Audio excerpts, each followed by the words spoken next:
नमस्कार, news point लेकर हाजिर हूं मैं राजीव। दोस्तों, दक्षिण भारत के एक और राज्य में अब कांग्रेस की सरकार बन गई है।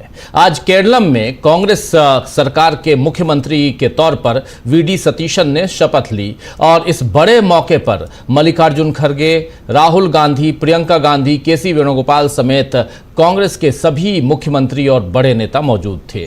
मंच पे आप देख सकते हैं राहुल गांधी ने जिस तरह वीडी सतीशन को गले लगाकर बधाई दी और उसके बाद मंच पर उनसे मिलने आई एक वृद्धा से राहुल गांधी जिस प्यार और सम्मान के साथ मिले, आज सोशल मीडिया पर वो तस्वीरें और वीडियो छाए रहे। ये तस्वीर आप देख रहे हैं यहाँ अपने इस चैनल पे भी, और ये तस्वीरें जो हैं छाई हुई हैं। लेकिन खास बात यह है कि बीजेपी नेता राजीव चंद्रशेखर और पूर्व सीएम पिनरई विजयन भी सतीशन के शपथ ग्रहण समारोह के मंच पर उपस्थित थे।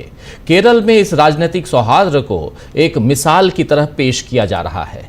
इससे पहले तमिलनाडु में सी जोसेफ विजय ने भी मुख्यमंत्री बनने के बाद जिस तरह बाकी दलों के नेताओं से मुलाकात की, उसे भी एक अच्छी मिसाल माना जा रहा है। बीजेपी यानी मोदी राज में विपक्ष के साथ नफरती व्यवहार करने की एक परंपरा चल पड़ी है, उसे दक्षिण से आई ये तस्वीरें तोड़ रही हैं। इधर केरल में सरकार बनते ही चुनावी वादों पर काम भी शुरू हो गया है। राहुल गांधी ने आज एक पोस्ट में लिखा भी कि केरल की जनता ने इस सरकार के लिए संघर्ष किया, उनकी आवाज ही सरकार का मार्गदर्शन करेगी। वीडी सतीशन जी और संपूर्ण मंत्रिमंडल को हार्दिक बधाई, जो अब हर केरलवासी की आवाज का प्रतिनिधित्व करेंगे। केसी वेणुगोपाल जी को धन्यवाद, जिन्होंने इस अभियान का नेतृत्व अग्रिम पंक्ति से किया।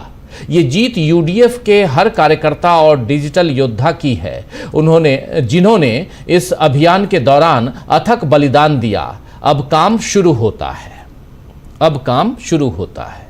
राहुल गांधी की इस पोस्ट से जाहिर है कि केरल में कांग्रेस अपने जनाधार को पहले से कहीं ज्यादा मजबूत बनाने की कोशिश करेगी। दरअसल उत्तर भारत से कांग्रेस को मिल रही निराशा पर दक्षिण भारत से छलक रहा उत्साह भारी पड़ चुका है।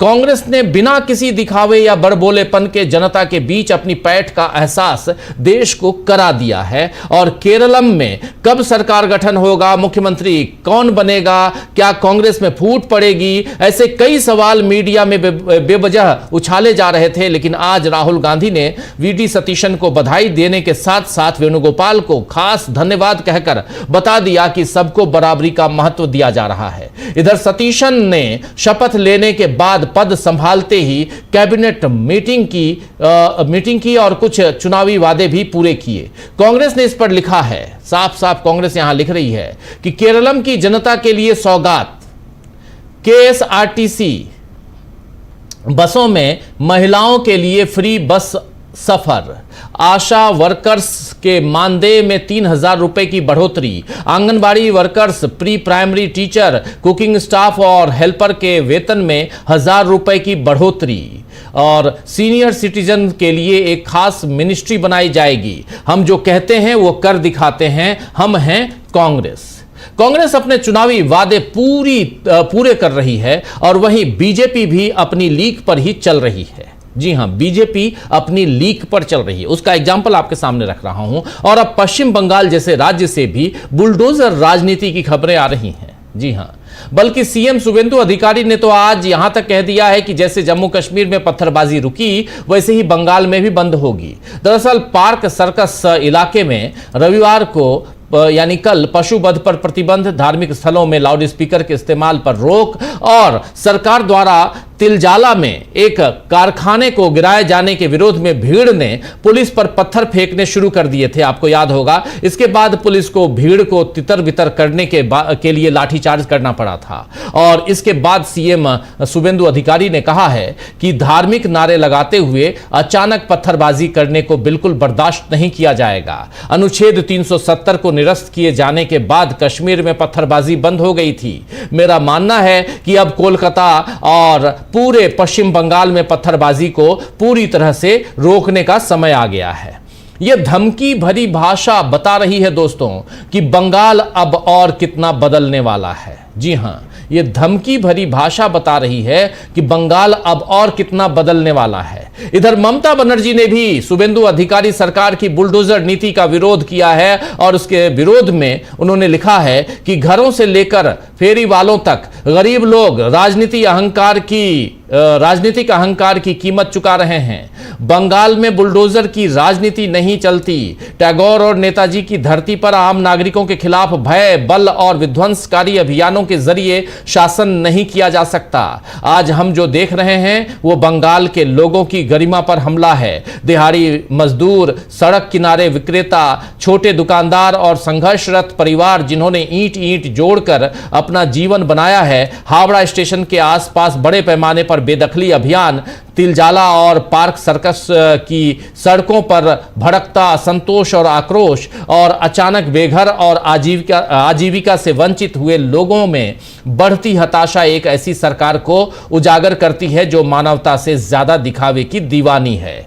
जो सरकार पहले विध्वंस करती है और बाद में सुनती है, वो बंगाल की आत्मा को ही भूल चुकी है। वास्तविक प्रगति इस बात से मापी जाती है कि कोई राज्य अपने सबसे कमजोर नागरिकों के साथ कैसा व्यवहार करता है, न कि इस बात से कि वो उन्हें कितनी जल्दी मिटा सकता है। जी हां, संस्कृति, करुणा और दमन के प्रतिरोध पर बने राज्य में बुलडोजर शासन की भाषा नहीं बन सकते। जी हां, ये बात सब कुछ कह रही हैं यहां ममता बनर्जी। अभी सरकार बने 10 दिन भी नहीं हुए और जिस तरह पश्चिम बंगाल में बीजेपी सरकार विपक्ष के निशाने पर आ चुकी है, उससे जाहिर है कि आने वाले 5 साल बीजेपी के लिए शेर की सवारी करने जैसे साबित होंगे। वहीं केरल और उससे पहले तमिलनाडु में सत्ता में शामिल कांग्रेस के हौसले अब और मजबूत हो रहे हैं। अगले साल के चुनावों के मद्देनजर मोदी ने, चुनाव आयोग ने, बीजेपी ने तैयारियां तो शुरू कर दी हैं, लेकिन क्या इन तैयारियों पर भारी पड़ेगी कांग्रेस? और इन सब के बीच आज शीर्ष अदालत, जी हां, सुप्रीम कोर्ट ने कहा है कि बेल नियम है और जेल अपवाद। बेल नियम है और जेल अपवाद, यह सिद्धांत गैर कानूनी गतिविधि रोकथाम अधिनियम यानी यूएपीए मामलों में भी लागू होता है। और यह बात आज पहली बार सुप्रीम कोर्ट ने नहीं कही है। इसके साथ अदालत ने जेएनयू के पूर्व छात्र नेता उमर खालिद को जमानत देने से इनकार करने वाले अपने ही पुराने फैसले पर गंभीर सवाल उठाए हैं। सुप्रीम अदालत ने की टिप्पणी, ये जो टिप्पणी है, इस टिप्पणी को यूएपीए मामलों में लंबित जमानत याचिकाओं के लिए बहुत ही इंपॉर्टेंट माना जा रहा है। गौरतलब है कि जस्टिस बीवी नागरत्ना और जस्टिस उज्जवल भुइयां की पीठ ने यह टिप्पणी और यह टिप्पणी तब की है जब एक अन्य यूएपीए मामले में आरोपी सैयद इफ्तिकार अंद्राबी को जमानत देते समय की गई है। अंद्राबी पर मादक पदार्थों की सप्लाई यानी नशीले पदार्थों की सप्लाई के जरिए आतंकवाद को फंडिंग करने का आरोप है और वो पिछले 6 वर्षों से जेल में बंद था। जम्मू का रहने वाला है अंद्राबी और 6 वर्षों से जेल में बंद था और सुनवाई के दौरान अदालत ने 2021 के भारत संघ बनाम के नजीब मामले में ऐतिहासिक फैसले का उल्लेख किया। उस फैसले में 3 जजों की पीठ ने कहा था कि अगर किसी आरोपी के मौलिक अधिकार, विशेष रूप से शीघ्र सुनवाई के अधिकार का उल्लंघन हो रहा है, तो संवैधानिक अदालतें यूएपीए जैसे कठोर कानूनों के तहत भी जमानत दे सकती है। ये जमानत उस समय के नजीब को दी गई और इसी को आधार बनाते हुए यहां पर आज फिर अंद्राबी को जमानत दी गई है। लेकिन यहां सुप्रीम अदालत ने और 2 जजों की बेंच ने साफ साफ कहा है कि जब इन दोनों को जमानत मिल सकती है तो फिर उमर खालिद और शर्जील इमाम को जमानत क्यों नहीं मिल सकती? गुलफिशा फातिमा को जमानत मिल सकती है, लेकिन इनको क्यों नहीं जमानत? और सबसे बड़ी बात, जस्टिस बीवी नागरत्ना और उज्जवल भुइयां, इन दोनों जजों की बेंच ने कहा कि यह पहली बार देखा जा रहा है कि 3 जजों की बेंच, 5 जजों की बेंच, यानी जो ऊपरी बेंच हैं, जो बड़ी बेंचें हैं, उन बेंचों के जो डिसीजंस हैं उनको छोटी बेंचें जो हैं वो नहीं मान रही हैं। छोटी पीठ अगर नहीं मान रही हैं तो इसका मतलब है कि कहीं ना कहीं सुप्रीम कोर्ट में एक दूसरे के प्रति भी प्रतिरोध की भावना नजर आ रही है। हालांकि यह सेंटेंस उन्होंने कहा नहीं है, यह मैं अपनी तरफ से कह रहा हूं। बहुत खुले तौर पे कह रहा हूं, कोर्ट का मामला है। कुल मिलाकर सुप्रीम कोर्ट ने जिस तरह अपनी ही एक बेंच के फैसले पर सवाल उठाए हैं, क्या उसके बाद उमर खालिद की जमानत की उम्मीद बढ़ेगी?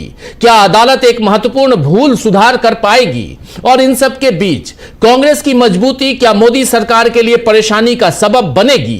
ये सारे सवाल हैं। इन सारे सवालों के बीच उधर पश्चिम बंगाल में भी 370 का जो खौफ दिखाया जा रहा है, उस पर भी ये सारी चीजें कहां जाके टिकती हैं? ये सारी चीजें जो हैं आपके मौलिक अधिकारों के हनन पर जाकर टिकती हैं। और सुप्रीम कोर्ट ने जब आज ये फैसला सुनाया, जमानत दी अंद्राबी को, तो आर्टिकल 21 का जिक्र किया, जहां आपकी अपनी स्वतंत्रता का मामला बनता है। आइए चर्चा की शुरुआत करते हैं। हमारे साथ कुछ वरिष्ठ साथी जुड़े हुए हैं, इस मामले को भी और आगे लेके चलते हैं। और जरा स्क्रीन पर तमाम हमारे साथियों को ले आइए, चर्चा की शुरुआत करें और समझेंगे कि आखिर देश में चल क्या रहा है। और इस वक्त देखिए 4 वरिष्ठ साथी हमारे साथ जुड़े हुए हैं। अमलिंदु उपाध्याय जी हैं, प्रोफेसर अखिल स्वामी जी हैं, प्रशांत टंडन जी हैं, सुनील शुक्ला जी हैं। आप चारों का स्वागत है, इस्तकबाल है। स्वागत इस्तकबाल आप तमाम दोस्त साथी शुभचिंतक आप सबका जो अब तक जुड़ चुके हैं उनका भी, जो जुड़ने वाले हैं उनका भी स्वागत करता हूं। जल्दी से आना चाहता हूं स्वामी जी आपके पास। स्वामी जी, बहुत सारी खबरें दिन भर में इकट्ठा हो जाती हैं, लगता है कि किसकी बात करें किसकी छोड़ें।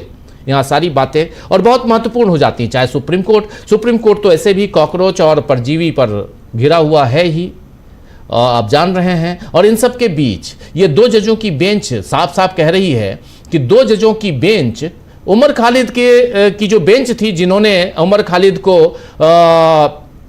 जमानत नहीं दी, वो जो बेंच थी वो जस्टिस अरविंद कुमार और जस्टिस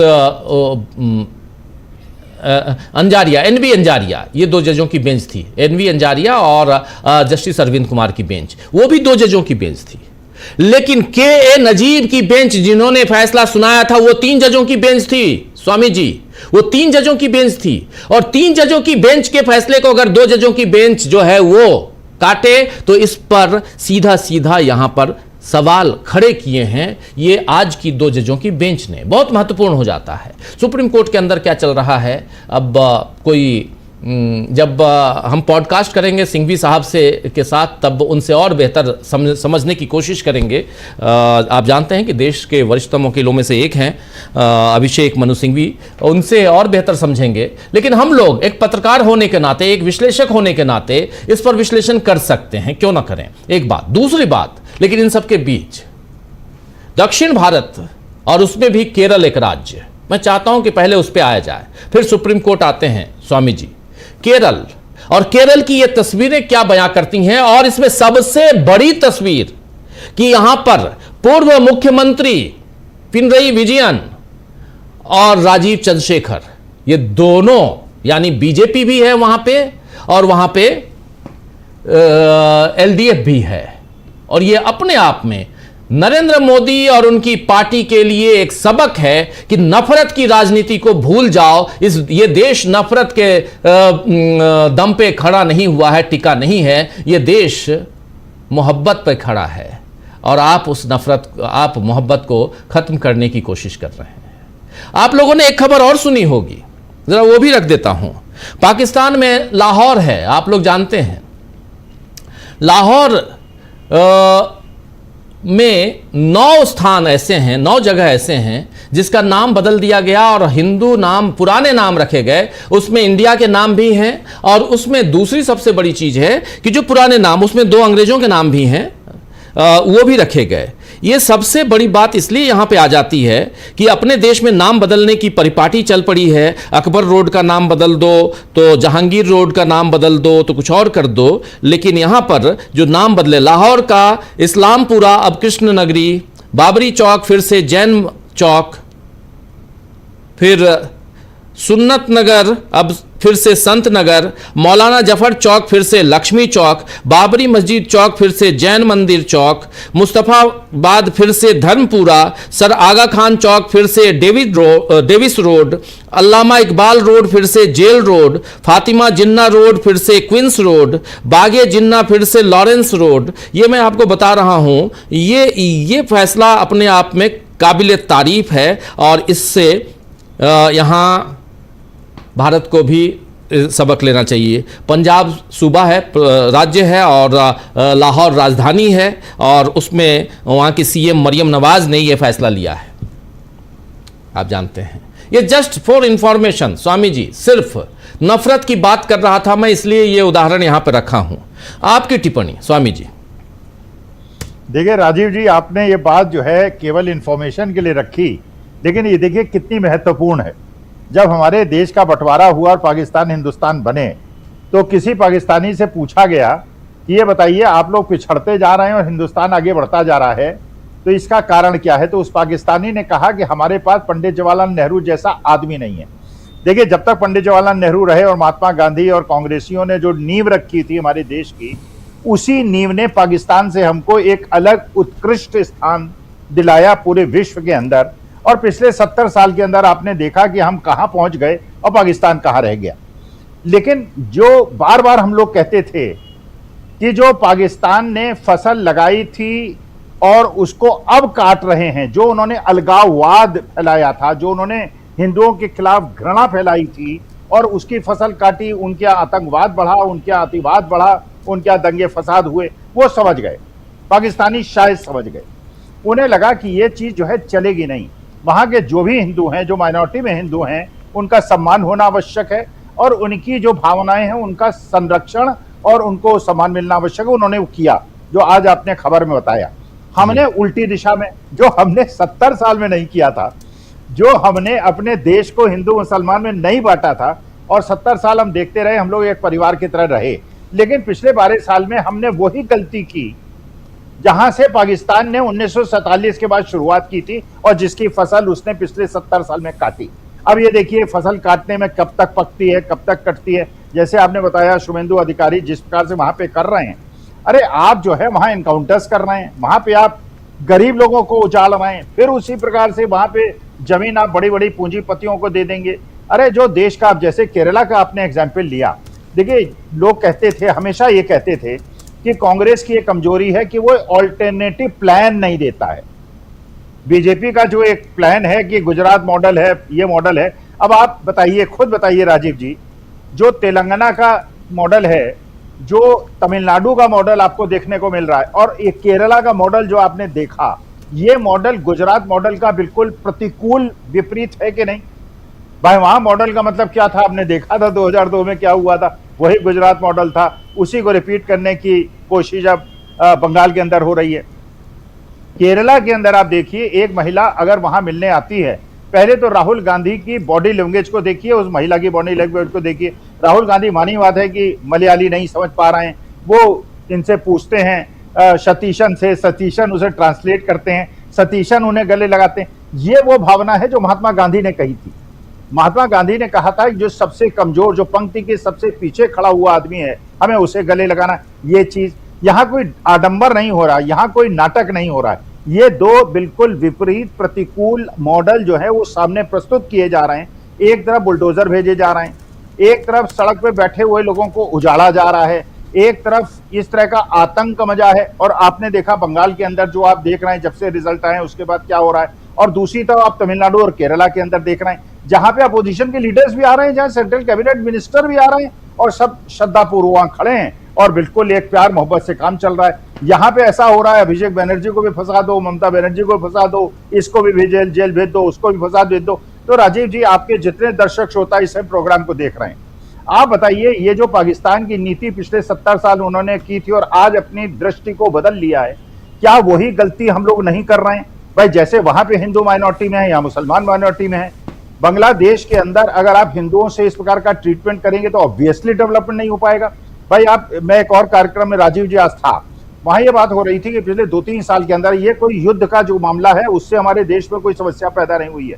पिछले 2-3 साल के अंदर लाखों करोड़ों रुपए फॉरेन इंस्टीट्यूशनल इन्वेस्टर्स ने, एफपीआईज ने हमारे देश से निकाले हैं। क्यों निकाले हैं?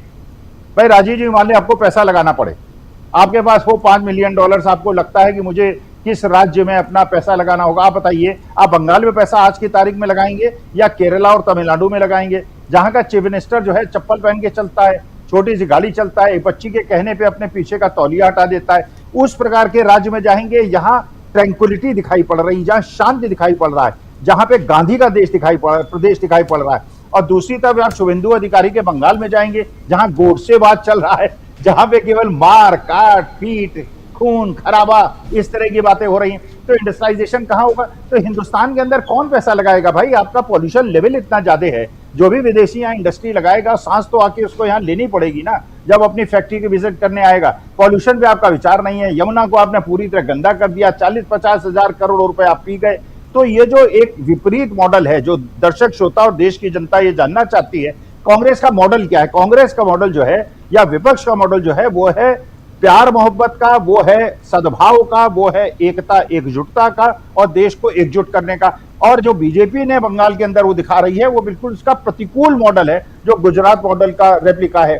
तो देश की जनता को डिसाइड करना है, उसको मोहब्बत चाहिए, उसको देश की एकता अखंडता चाहिए, देश की ताकत चाहिए, 145 करोड़ लोग एक साथ चाहिए, या हमें पाकिस्तान के रास्ते पे चल के उसी तरह से आज से 20-25 साल के बाद, जब पाकिस्तान बिल्कुल बर्बाद हो गया, उस दिशा में आगे बढ़ना है। जी जी, बिल्कुल बिल्कुल आप सही कह रहे हैं। यहाँ एक बड़े आयाम, बृहत आयाम में देखने की जरूरत है, समझने की जरूरत है, और यहाँ पर राजनीति, सियासत किस दिशा में जा रही है, खासकर दक्षिण भारत कांग्रेस की सियासत किस दिशा में जा रही है। प्रकाश जी भी हमारे साथ जुड़ गए हैं। प्रकाश हिंदुस्तानी जी, आपका स्वागत है इस कार्यक्रम में। और जल्दी से प्रशांत जी आपके पास आना चाहता हूँ। प्रशांत जी, कैसे देखा जाए, बहुत कुछ रख चुका हूँ सुप्रीम कोर्ट से लेकर देश की सियासत तक, और उसमें भी दक्षिण भारत, और जहां चुनाव, अभी हमने तमिलनाडु देखा, तमिलनाडु के बाद हमने पश्चिम बंगाल देखा, पश्चिम बंगाल के बाद अब केरल देख रहे हैं, और हर जगह अलग अलग ढंग की सियासत चल रही है। खासकर केरल और तमिलनाडु की सियासत और असम की सियासत में, असम और पश्चिम बंगाल की सियासत के फर्क को समझने की कोशिश करें हम लोग, तो साफ दिखता है कि क्या फर्क है। यहाँ डराया जा रहा है, धमकाया जा रहा है, बुलडोजर की राजनीति बताई जा रही है। 370 हटा दिए, इसलिए पत्थरबाजी बंद हो गई। पत्थरबाजी पश्चिम बंगाल में, और आज आपकी सरकार आने के बाद जो कुछ हो रहा है वो वहां ममता बनर्जी की सरकार तो है नहीं पश्चिम बंगाल में, लेकिन केरल में जो है वो एक सौहार्द की वातावरण पेश करने की कोशिश। और इन सब के बीच सुप्रीम कोर्ट देखिए, सुप्रीम कोर्ट में जो चल रहा है, और बहुत ही ये दुखद पहलू है कि फैसले को ही बेंच जो है एक फैसले को दूसरे फैसले से इनकार कर रहा है। प्रशांत जी, कोई भी समाज पीछे नहीं जाता है। जो हम देख रहे हैं बंगाल में, उस बंगाल में जिसने फ्रीडम फाइटर्स दिए, जिसने वैज्ञानिक दिए, जिसने रविन्द्रनाथ टैगोर दिए, तमाम आर्टिस्ट दिए, बड़े बड़े बुद्धिजीवी दिए, और वो बंगाल अब जो उत्तर भारत के, जिसको गोबर पट्टी कहा जाता है, उसकी दिशा में चल रहा है। और भगवानी मालिक है बंगाल का, क्योंकि और ये राजीव जी बिल्कुल साफ दिखाई दे रहा है कि इस तरीके से बंगाल की सरकार चल रही है, ये जनता की चुनी हुई सरकार नहीं हो सकती, ये SIR की सरकार है। क्योंकि बुलडोजर, हिंदू मुसलमान का टेम्पलेट, वही नफरत, वही भाषणबाजी। अब बंगाल में विकास नहीं होगा, बंगाल में सुरक्षा की बात नहीं होगी, बंगाल में अब तमाम सी चीज़ें, जो एजुकेशन की बातें थी, बच्चों के मिड डे मील की बातें थी, वो सब अब कुछ नहीं होगा। बंगाल में अब हिंदू मुसलमान चलेगा, बुलडोजर चलेगा। यही बंगाल की राजनीति दिखाई दे रही है। दूसरी बात राजीव जी, ये है कि जो केरल की पॉलिटिक्स है, केरल के अलावा आप देखिए, इम्पोर्टेंट ये है कि इस वक्त कांग्रेस की सरकार केरल में, कर्नाटका में, तेलंगाना में और तमिलनाडु में साझा सरकार में शामिल है। तो 4 राज्यों में कांग्रेस की मौजूदगी है, और ये बड़ा संदेश है।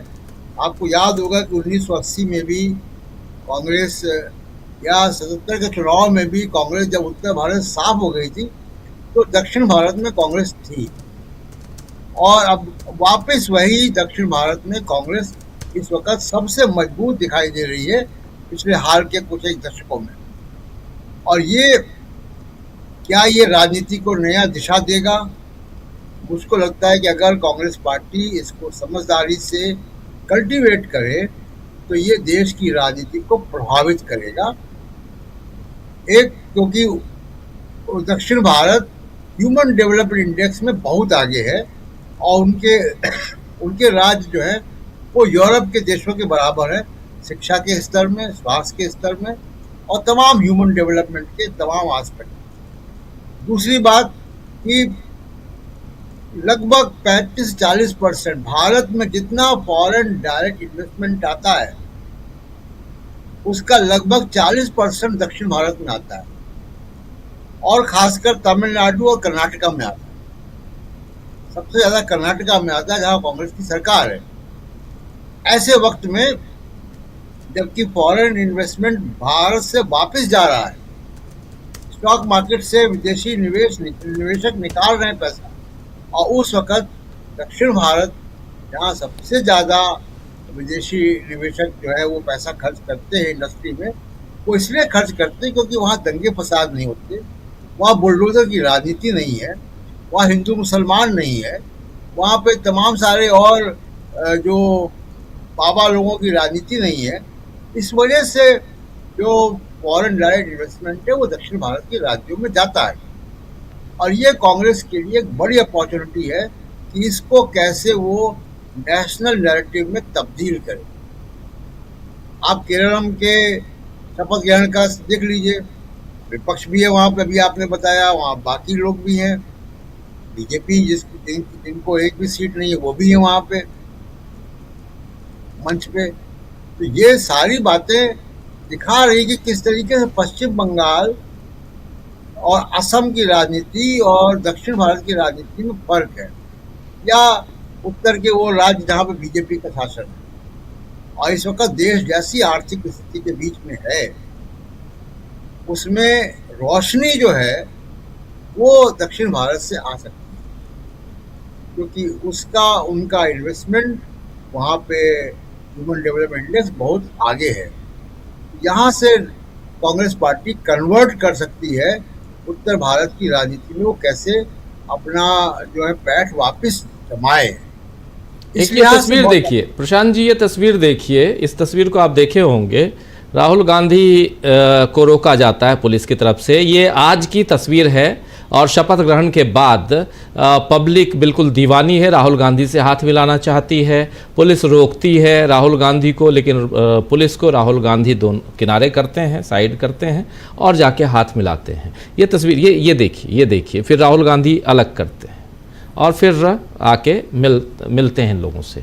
ये तस्वीर है, ये जो आप बोल रहे हैं कि कांग्रेस अपनी पैठ मजबूत करने और खासकर दक्षिण भारत की सियासत, एक मोहब्बत की सियासत जो है, सियासत में भी मोहब्बत है और इस चीज़ को जो ख़त्म कर दिया गया है उसको फिर से जागृत करने की कोशिश हो रही है, ये साफ दिखाई दे रहा है। प्रशांत जी, कर्नाटक में बीजेपी की सरकार के दौरान ये कोशिश हुई वहाँ पे हिंदू मुसलमान करने की, कर्नाटक के लोगों ने उसको हरा दिया और वापस वहां पे रिक्लेम किया अपने कर्नाटका को। तो ये दक्षिण भारत से इम्पोर्टेंट संदेश बाकी भारत को जाता है। और वैसे भी राजीव जी, अगर आप जाएं, ट्रेन से जाएं, चाहे कैसे भी जाएं, आप जैसे ही दक्षिण भारत आप घुसते हैं आपको रेलवे स्टेशन साफ सुथरे दिखाई देते हैं, वहाँ पान की पीक नहीं दिखाई देती है, सड़क क्रॉस करें तो आप सड़क क्रॉस कर सकते हैं। आप दिल्ली में या कहीं आप सड़क क्रॉस करके देख लीजिए, कोई बुजुर्ग हो, कोई हो, तो एक जो बेसिक क्वालिटी है समाज की, वो समाज की क्वालिटी आई उसी से, शिक्षा से। दक्षिण भारत के राज्यों ने शिक्षा में इन्वेस्ट किया है और वो शिक्षा का इन्वेस्टमेंट आज दिखा रहा है कि वो जो है वो अपने क्षेत्र को कैसे विकसित कर सकते हैं। अब बड़ा चैलेंज दक्षिण के सामने ये है कि वो कैसे डिलिमिटेशन की साजिश को नाकाम करे, कैसे एसआईआर की साजिश को नाकाम करे। ये दो बड़े चैलेंज हैं और ये केवल दक्षिण के लिए नहीं है, ये पूरे भारत के लोकतंत्र में है, क्योंकि तो संवैधानिक लोकतंत्र को खतरा है और उसको खत्म करने की कोशिश हो रही है। उसका जवाब दक्षिण भारत से आ सकता है अगर कांग्रेस जो है वहाँ पे ढंग से अपने पत्ते खेले तो, क्योंकि बहुत चिंताजनक है स्थिति। सुप्रीम कोर्ट में मैं आऊँगा, जैसे कॉकरोच की बात हो रही है, अब वीडियो भी आ गया जज साहब का, जी, जस्टिस सूर्यकांत का वीडियो आ गया और उसमें वो साफ साफ बात कह रहे हैं, कहीं से वो नहीं लग रहा है कि वो मिसकोट किया गया। ठीक है, वो अपनी बात को हम कह सकते हैं वो कि हमको हमें मेरा आशय ये नहीं था, लेकिन जो वीडियो सामने आया है कोर्ट का, वो साफ साफ बता रहा है कि वो जज साहब वही बोल रहे थे जो रिपोर्ट हुआ मीडिया में। चिंता की बात यही है कि कैसे संवैधानिक लोकतंत्र को खत्म करने की साजिश हो रही है, और उस साजिश में कहीं ना कहीं वो उसकी आग की लपटें जो हैं वो सुप्रीम कोर्ट तक भी पहुंच जाती हैं।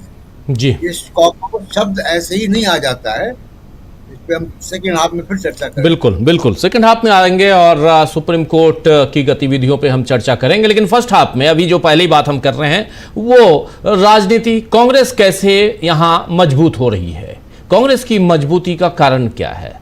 जरा आना चाहता हूं सुनील शुक्ला जी आपके पास जल्दी से। सुनील जी, दक्षिण भारत, उसमें भी केरल में आज ओथ सेरेमनी, इसको कैसे देखा जाए। अभी आपके सामने 3 तस्वीरें रखने की हमने कोशिश की। पहली तस्वीर केरल की, दूसरी तस्वीर पश्चिम बंगाल की, तीसरी तस्वीर उधर तमिलनाडु की। आपका टेक। जी, केरल में कांग्रेस की लोकप्रियता से कोई इनकार नहीं कर सकता। 2024 का लोकसभा का चुनाव हमारे आपके सामने है। अभी विधानसभा का जो चुनाव हुआ उसमें जो सीटें जीत करके कांग्रेस आई और जबरदस्त बहुमत के साथ सरकार उन्होंने बनाया। एलडीएफ को वो एक सम्मानजनक स्थिति भी नहीं पड़ी। तो केरल में या तमिलनाडु में या दक्षिण किसी भी राज्य में कांग्रेस की लोकप्रियता का के पर सवाल नहीं खड़े किया जा सकता, और उसकी वजह यह है कि जो भारतीय जनता पार्टी के ध्रुवीकरण की राजनीति है वह कामयाब नहीं हो पाती है। लेकिन कांग्रेस की इन सफलताओं को भारतीय जनता पार्टी कितना संकुचित करना चाहती है, आप इससे अंदाजा लगा लीजिए कि किस तरह के बयान उन्होंने दिया केरल सरकार के ऊपर कि यह मुस्लिम लीग की सरकार है, यह मुसलमानों की सरकार है, मुसलमानों के दबाव ने कांग्रेस के ये निर्णय लिया। खूब बयान उन्होंने दिए। ऐसा नहीं है कि IUML का अगर सहयोग न लिया होता तो कांग्रेस ने तो ये मान लेते कि नहीं पूरी तरह से धर्मनिरपेक्ष सरकार है। ऐसा भी नहीं था। कांग्रेस बीजेपी को नैरेटिव बनाना था, वो बनाती रही। लेकिन वह इस केरल की सफलता का उत्तर भारत की राजनीति पे भी कोई असर पड़ेगा या थोड़ा सा बहुत जल्दबाजी हो जाएगी, बहुत ही सामान्य निष्कर्ष है। क्योंकि उत्तर प्रदेश में, बिहार में, गुजरात में, महाराष्ट्र में, राजस्थान में, झारखंड में जिस तरह की राजनीति भारतीय जनता पार्टी कर रही है, ध्रुवीकरण की राजनीति कर रही है, और आप उसका उदाहरण दे सकते हैं जो सरकार गठित करने के बाद पश्चिम बंगाल में जो हो रहा है, वो केवल ध्रुवीकरण की राजनीति है। ये जरूर है कि इस बार जो चुनाव होंगे उसमें स्वाभाविक सी बात है कि भारतीय जनता पार्टी पर गवर्नेंस की विफलताओं के मुद्दे उठेंगे। उसे पूछा जाएगा, लोगों से भी पूछे जाएंगे कि जो आपने वायदे किए थे वो उन वायदों का हुआ क्या। क्योंकि अब केवल और केवल ध्रुवीकरण के आधार पर वो दौर खत्म हो गया। आप इस बिना पर नहीं चल सकते हैं हिंदू मुसलमान करके। आप जिन बहुसंख्यक समाज की बात कर रहे हैं, उस बहुसंख्यक समाज के लिए भी जो आपने वायदे किए, उन वायदों का क्या हुआ, देश की अर्थव्यवस्था का क्या हुआ, बेरोजगारी का क्या सवाल, तमाम सवाल पूछे जाएंगे बीजेपी से। इसलिए कि बीजेपी कोई विपक्षी पार्टी नहीं है, बीजेपी सत्तारूढ़ पार्टी है।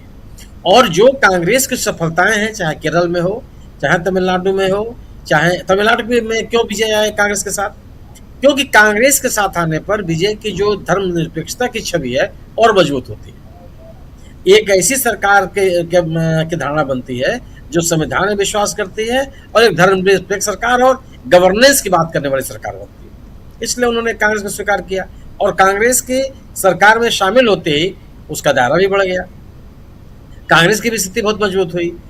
निश्चित रूप से जो केरल की राजनीति है उसका असर तेलंगाना की राजनीति में पड़ेगा। तेलंगाना में एक मैसेज जाएगा, और इसीलिए कांग्रेस ने जो केरल में शपथ ग्रहण समारोह हुआ उसके उसका जो आकार था वो बहुत बड़ा करने की कोशिश की। अपने सभी मुख्यमंत्रियों को बुलाया, अपने जो कांग्रेस हमाईकान के वरिष्ठतम नेता हैं सब, सोनिया जी को छोड़ करके लगभग सभी उपस्थित थे, और एक पब्लिक कनेक्ट भी दिखाई पड़ा वहां पर। इसका असर आपको निश्चित रूप से तेलंगाना के चुनाव में दिखाई पड़ेगा। इसका असर आपको कर्नाटक के चुनाव में दिखाई पड़ेगा। उत्तर भारत की राजनीति में कांग्रेस इसके बिना कोई बढ़त बना लेगी, यह मुझे लगता है कि अभी जल्दबाजी। कांग्रेस को जो अपनी धर्मनिरपेक्षता की राजनीति है जो अपनी सैद्धांतिक राजनीति है, जो गवर्नेंस की राजनीति है, जो मुद्दों की राजनीति है, उसी पर आगे बढ़ने की कोशिश करनी होगी। वही उसको उत्तर भारत की भी राजनीति पर सफलता दिलाएगी। लेकिन उत्तर भारत में उसको अपने सहयोगियों की आवश्यकता है। उत्तर प्रदेश में समाजवादी पार्टी की उसको जरूरत है। गुजरात में निश्चित रूप से उसकी एक अकेली ताकत है जो आमने सामने बीजेपी से लड़ती है।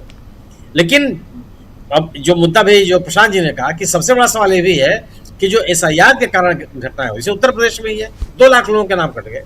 अब तमाम समीकरण बैठा लीजिए, तमाम सैद्धांतिक चर्चा कर लीजिए, सरकार के तमाम विफलताओं की बात कर लीजिए, समाज में पनप रहे असंतोष की बात कर लीजिए, जो सामाजिक सशक्तिकरण का मुद्दा है उसका विमर्श पैदा कर लीजिए।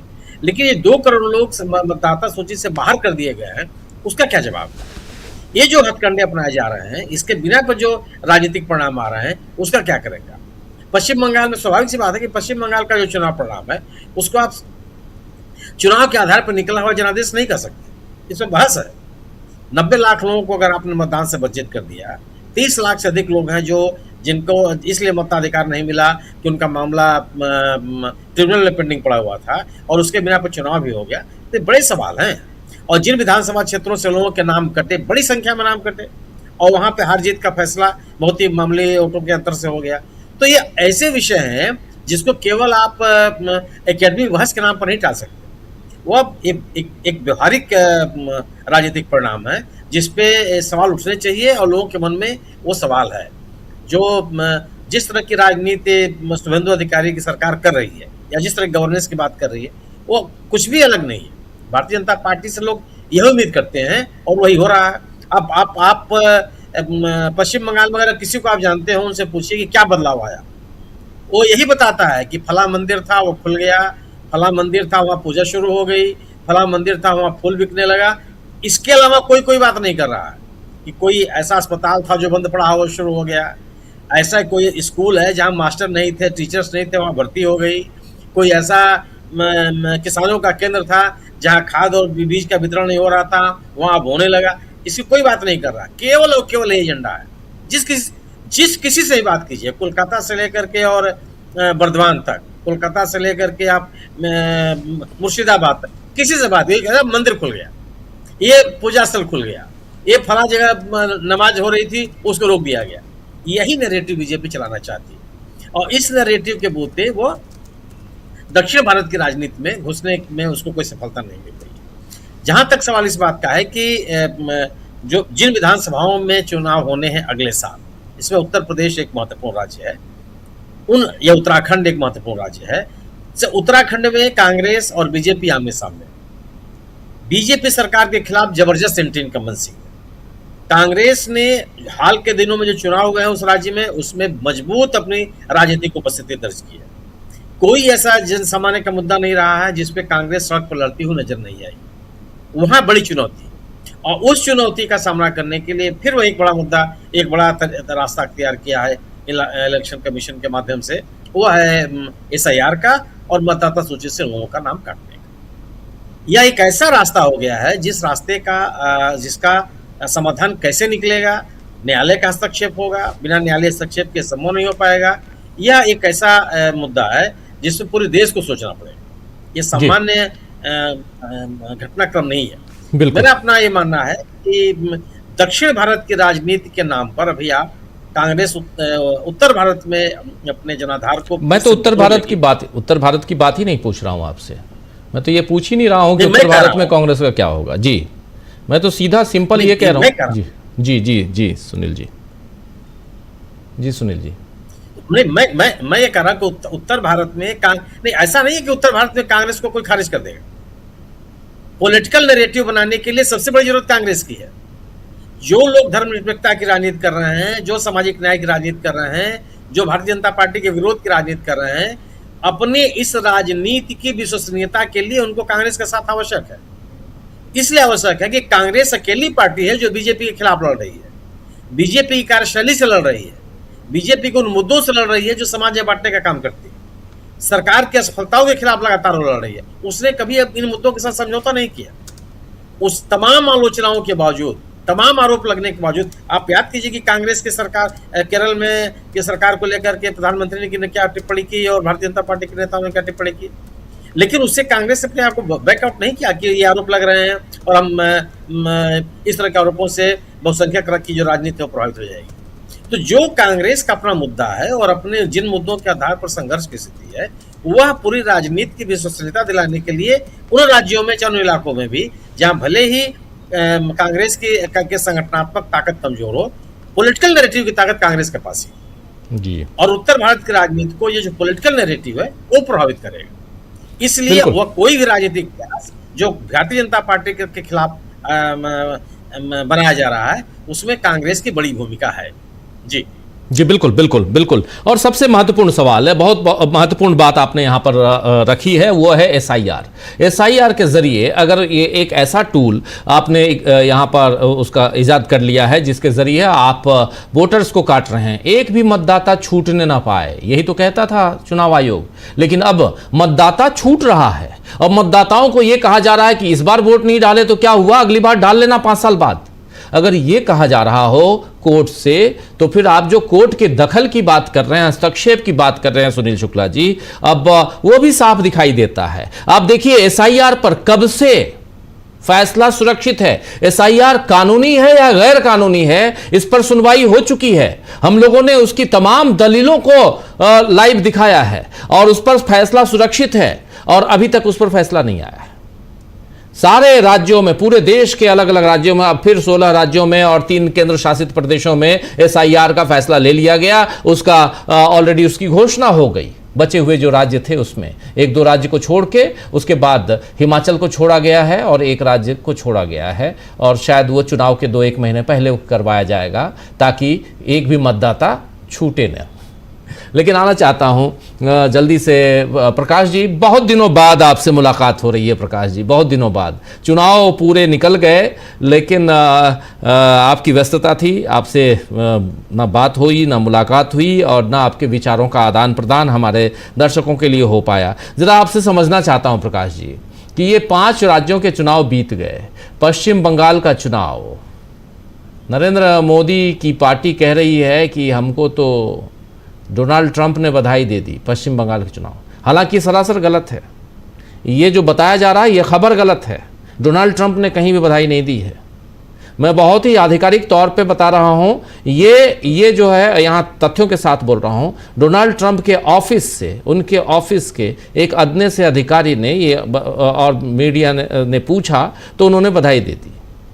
डोनाल्ड ट्रंप ने बधाई नहीं दी है। खैर, लेकिन ये इसलिए कह रहा हूं क्योंकि इसको लेकर भी बहुत सारी खबरें प्रसारित की जा रही हैं और हमारे साथी लोग भी उसमें भटक जाते हैं क्योंकि खबरें वैसे ही जो देखते हैं मीडिया में, वैसे ही खबरें वो भी उन खबरों को आगे बढ़ाने की कोशिश करते हैं या बढ़ा देते हैं। लेकिन ऐसा नहीं है कि डोनाल्ड ट्रंप ने कहीं भी बधाई नहीं दी है।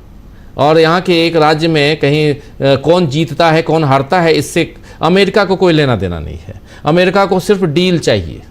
आप जानते हैं मोदी को सिर्फ डील चाहिए। डील कहाँ, किस राज्य में करना है ये बता दो नरेंद्र मोदी जी, वो वही करता होगा, डोनाल्ड ट्रंप वही करते होंगे। लेकिन आता हूं मैं यहाँ और 5 राज्य, जरा 5 राज्यों का विश्लेषण कीजिए जरा आपसे, क्योंकि अभी तक कोई विश्लेषण आपके जरिए सुना नहीं हूं मैं।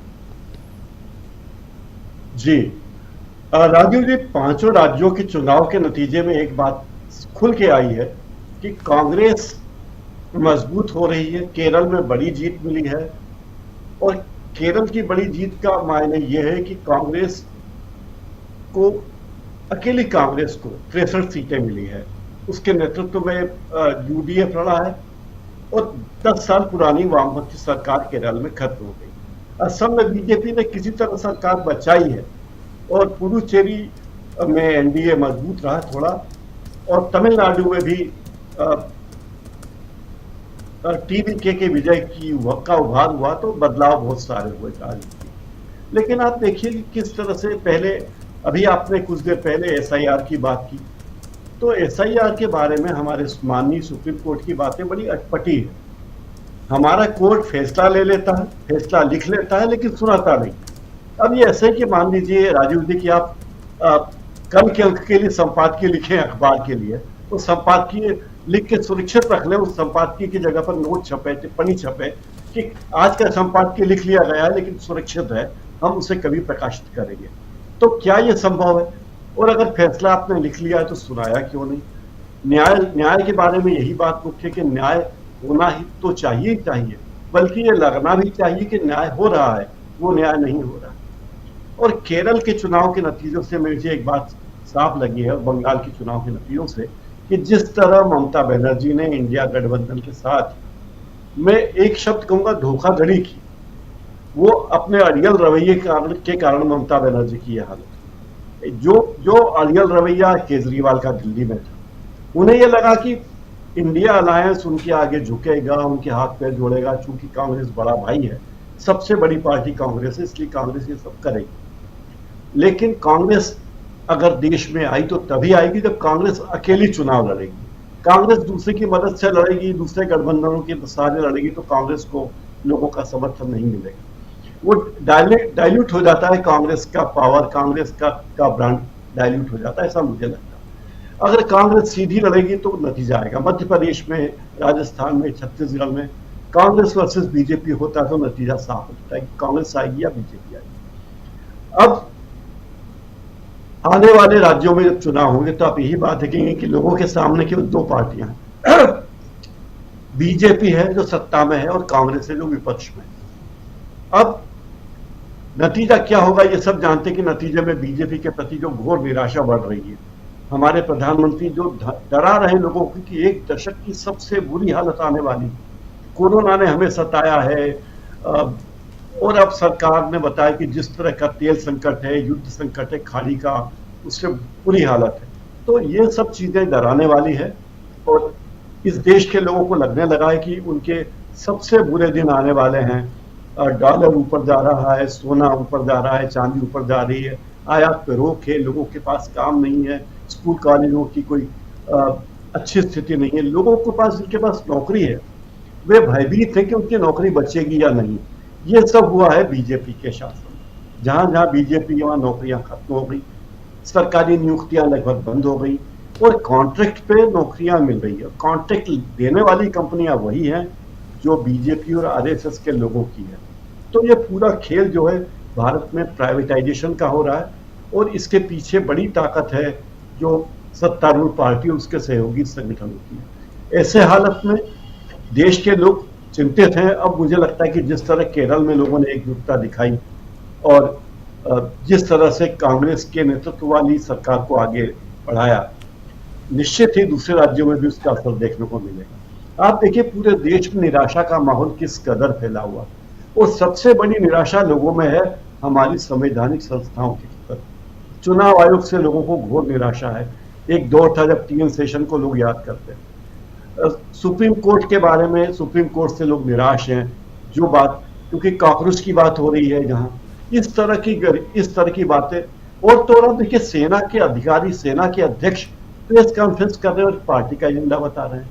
ऐसा इतिहास में कभी नहीं हुआ और ये सब चीजें बता रही है कि सत्तारूढ़ पार्टी की हालत बहुत अच्छी नहीं है और वो अपने बचाव में कुछ भी करने के लिए किसी भी स्थिति तक जा सकती। अब ये बात कह सकते हैं कि उत्तर प्रदेश में क्या होगा, उत्तर भारत में खासकर यूपी, बिहार, एमपी, राजस्थान, गुजरात में कांग्रेस कैसे सक्रिय होगी। तो इन राज्यों में मैं देख रहा हूं कि कांग्रेस का संगठन बहुत तेजी से काम कर रहा है। केरल ने ये बता दिया है, कांग्रेस के नेताओं को भी बता दिया है कि अगर आप मेहनत करके संगठन पर काम नहीं करेंगे तो भविष्य में सत्ता आपके पास नहीं आने वाली। और जिस तरह से केरल में मुख्यमंत्री का चयन हुआ, आप देखेंगे कि एक बार में ही पूरी सरकार ने शपथ ले ली, पूरे मंत्रिमंडल ने शपथ ले लिया। तो स्पष्ट है कि उन्हें क्या चाहिए क्या नहीं चाहिए। और कांग्रेस ने ये बात समझ ली कि जो लोग हाईकमान के इर्द गिर्द घूम रहे हैं, अगर केवल उनके भरोसे रहे तो कांग्रेस आगे नहीं बढ़ सकती। तो ये नतीजा हम देख रहे हैं कि किस तरह से कांग्रेस अपने संगठन पर ध्यान दे रही है। तो मुझे लगता है कि कांग्रेस सही दिशा में जा रही है, संगठन पर जितना ध्यान देना चाहिए था वो दे रही है और राहुल गांधी भी सक्रिय भूमिका निभा रहे हैं।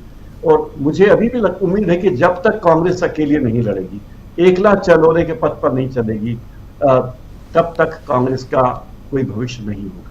राजीव जी जी जी बिल्कुल बिल्कुल। जरा अमलेंदु जी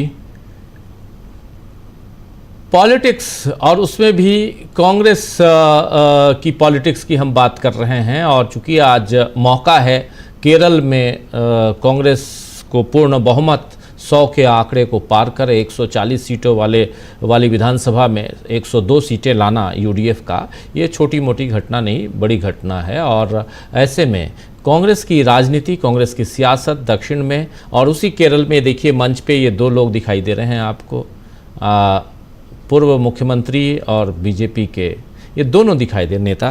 तो इससे आप समझ सकते हैं, ज़रा आपका टेक इस पे। अच्छी शुरुआत कांग्रेस ने की है और एक कहा जाए सदाशयता का परिचय भी दिया है। सिर्फ बीजेपी के ही नहीं बल्कि लेफ्ट के नेता भी दिखाई पड़ रहे हैं। आरएसपी के सांसद हैं एनके प्रेमचंदन, वो भी दिखाई पड़ रहे हैं। तो कई जो है वो दिखाई पड़ रहे हैं और मंच पर ही दिखाई पड़ रहे हैं। राजीव जी, सबसे बड़ी बात ये है कि मंच पर ही, उस मंच पर दिखाई पड़ रहे हैं जिस पर शपथ ग्रहण जो है वो सतीशन को करना था, तो उसी मंच पर वो दिखाई पड़ रहे हैं। तो एक अच्छी शुरुआत आप कह सकते हैं। और ख़ासतौर से दक्षिण से इस तरीके की सूचनाएं आ रही, पहले तमिलनाडु से विजय के शपथ ग्रहण के दौरान आई और अब जो है ये सतीशन के शपथ ग्रहण के दौरान आई। और दोनों जगह राजीव जी कांग्रेस का ही स्टेक है। मतलब विजय की भी शपथ जो हुई वो कांग्रेस के समर्थन देने के बाद फिर माहौल बना एकदम से, और छोटे छोटे दल जो थे वो भी साथ में आए और फिर उसके बाद सत्य उनकी बनी। तो ये राजीव जी एक राजनीति में जो शुचिता होनी चाहिए उसका परिचायक है, ये साफ तौर पर दिखाई पड़ रहा है। और यही चीज़ हमको उत्तर भारत में दिखाई नहीं पड़ती है। अब राजीव जी जो सवाल उठा था और आपने भी बात की थी कि भाई दक्षिण और उत्तर में जो दिखाई पड़ रहा है अंतर, दक्षिण में ठीक है कांग्रेस मजबूत हो रही है, लेकिन जब डिलिमिटेशन की बात आएगी तो उससे कैसे निपटा जाएगा।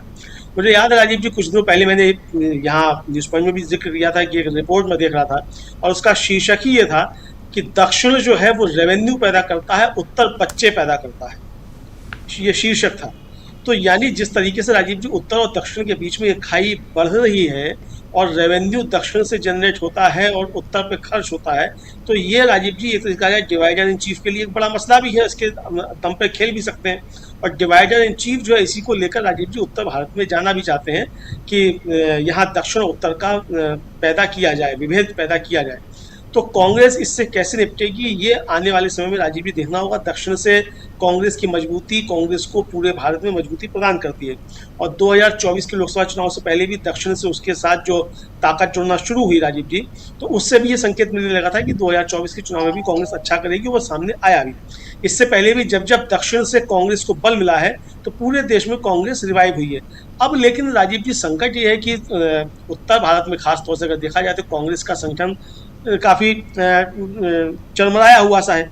लेकिन दक्षिण से जो राजीव जी सूचनाएं मिल रही हैं, दक्षिण में जिस तरीके से कांग्रेस ने काम किया है तो वो उत्तर भारत में भी एक ऊर्जा का संचार करेगा। लेकिन दक्षिण में अगर कांग्रेस अच्छा करके दिखाती है, अब जैसे ही सरकार बनते ही सतीशन ने जो निर्णय लिए बहुत महत्वपूर्ण निर्णय है। तेलंगाना में जो कांग्रेस की सरकार कर रही है अच्छा काम कर रही है, कर्नाटक में भी अच्छा काम कर रही है, विजय ने भी उधर काम करना, तमिलनाडु में अच्छा काम करना शुरू किया है। तो ये राजीव जी पूरे देश में एक मैसेज जाने का काम होगा। और राहुल गांधी से आज जिस तरीके से वहाँ के लोग मतलब खासतौर से वृद्ध महिला जो है वो मलयाली बोल रही थी और उनको नहीं आता हिंदी और अंग्रेजी नहीं आता, और फिर सतीशन से वो कहते हैं, सतीशन उसका अनुवाद करके उन्हें बताते हैं। तो ये राजीव जी एक लोकप्रियता जो है और जनता से कनेक्ट जो है ये उसको साबित करता है। क्या हम राजीव जी आशा कर सकते हैं कि 10 रुपए की झालमुड़ी खाने वाले प्रधानमंत्री जो हैं वो जनता के बीच इसी तरीके से मिल सकते हैं? क्या ये आशा की जा सकती है? चलिए झालमुड़ी खाने वाले की तो छोड़ दीजिए, वो जो पश्चिम बंगाल में टीएमसी को गुंजों को उल्टा लटका रहे थे, क्या वो हमारे गृह मंत्री इस तरीके से जनता के बीच जाकर आम जन से इस तरीके से मिल सकते हैं? तो राजीव जी इस तरीके के दृश्यों की कल्पना करना भारतीय जनता पार्टी से ये बिल्कुल नहीं किया सकती। लेकिन फिर बड़ा सवाल यही है जो बार हमारे तमाम पैनल साथियों ने कहा और आपने भी कहा कि भाई SIR के जरिए जो सरकारें चुनी जा रही हैं उससे कैसे निपटा जाएगा। और इस मामले में राजीव जी आज जो जस्टिस BB नागरत्न और जस्टिस उज्जय विनिया का जो फैसला आया है, उनकी जो टिप्पणी है, ये राजीव जी मुझे लगता है काफ़ी कुछ जो मामला रोक के रखा गया है जस्टिस सूर्यकांत द्वारा SIR के मामले में, उसके लिए भी मुझे लगता है पूरी पीठिका का काम करेगा कि कैसे 2 जजों की खंडपीठ जो है वो 3 जजों की खंडपीठ को या 5 जजों की खंडपीठ के फैसले को ओवरलुक कर देती है और उसके खिलाफ जाकर फैसला दे देती है। तो ये राजीव जी एक दबाव जो है मुझे लगता है कि अब जस्टिस सूर्यकांत के ऊपर है कि जब SIR के मामले में आपके सामने जो मामला है उसमें आपने फैसला सुरक्षित रखा हुआ है, उसमें आप फैसला दीजिए और बताइए कि क्या जस्टिस सूर्यकांत की बेंच लाल बाबू हुसैन मामले में जो 3 जजों की खंडपीठ का फैसला है उसके खिलाफ जाकर फैसला देगी? ये राजीव जी सवाल उठता है। और अगर नहीं देगी तो ये एसआईआर निरस्त होगा। एसआईआर अगर निरस्त होगा तो एसआईआर से बनी सरकारों का क्या होगा? 90 लाख वोट आपने, 1 करोड़ वोट आपने तमिलनाडु और पश्चिम बंगाल में काट दिए, तो उसका फिर क्या होगा? तो राजीव जी एक बड़ा संकट जो है वो खड़ा हो सकता है। मुझे लगता है कि जस्टिस वी नागरत्ना और जस्टिस उज्जवल भुइयां की आज की टिप्पणी जो है ये एक तरीके से चेक एंड बैलेंस जो न्यायपालिका के अंदर है उसका भी काम करेगा। और अब ये दबाव जस्टिस सूर्यकांत की बेंच के ऊपर होगा कि आप फैसला 3 जजों की खंडपीठ के खिलाफ जाकर नहीं दे सकते और एसआईआर को आपको रद्द करना ही पड़ेगा, क्योंकि एसआईआर जो है उसमें चुनाव आयोग ने गैर संवैधानिक शक्तियां इस्तेमाल की हैं और संविधान के तहत जो उसको शक्तियां उनको ओवरलुक किया है, संसद की शक्तियों को उसने बाईपास किया है, तो इसलिए आप इसके खिलाफ जाकर फैसला नहीं दे सकते। बाकी अब जो फैसला देना है तो जस्टिस सूर्यकांत देंगे, चूंकि कॉकरोच की वो टिप्पणी कर ही चुके हैं, तो अब देखना है कि क्या फैसला आता है।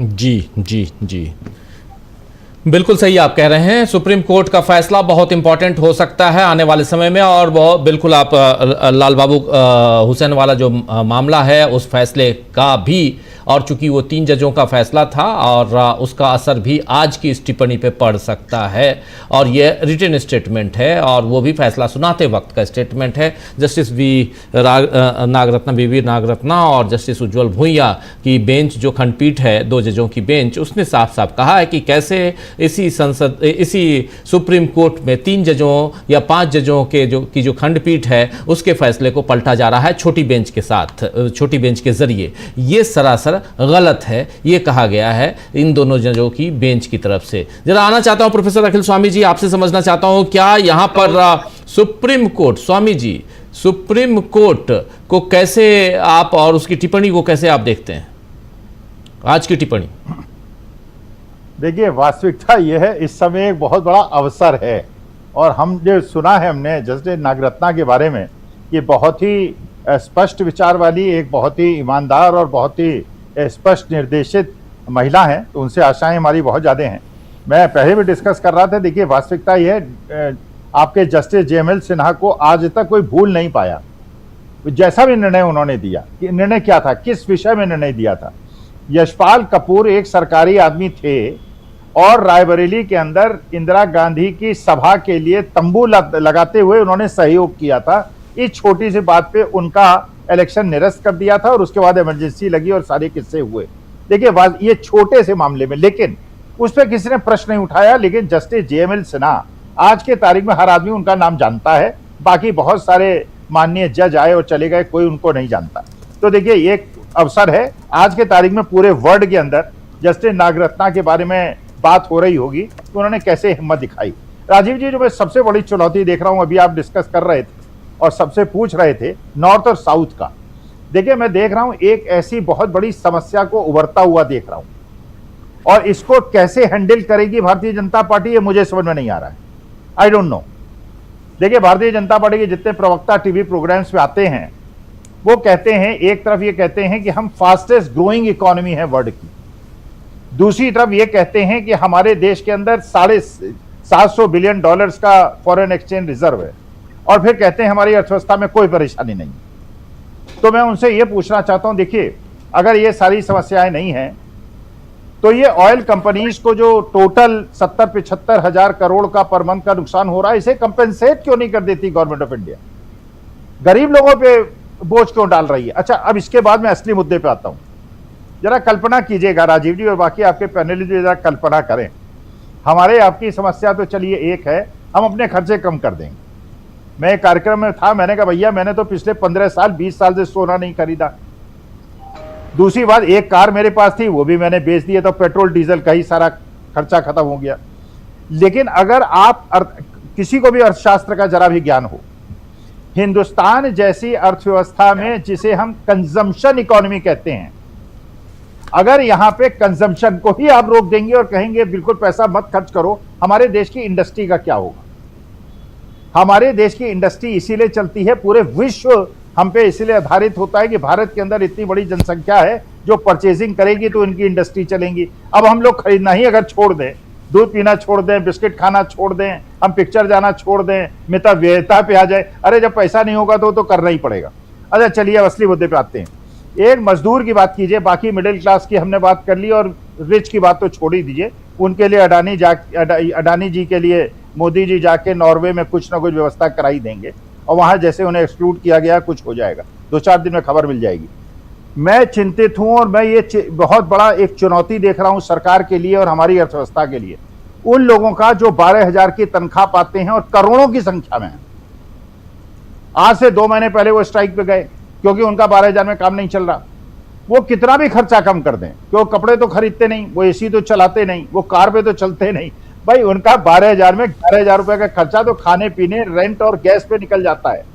जब वो उस समय परेशान थे और अगर उनका अब खर्चा 11,000 से बढ़ के 13,000 हो जाएगा तो वो अपना खर्चा कैसे चलाएंगे। और वो जो कन्फ्रंटेशन को मैं देख रहा हूं, उभरता हुआ देख रहा हूं, तो देखिए ये परिस्थिति ऐसी बन रही है कि जिसको टैकल करना हो, जिस तरह से इसको टैकल किया जा रहा है, ये इस समय वो नीति अपनाई जानी चाहिए थी जो डॉक्टर मनमोहन सिंह ने अपनाई थी। डॉक्टर मनमोहन सिंह ये जानते थे कि नीचे से अनरेस्ट पैदा होगा।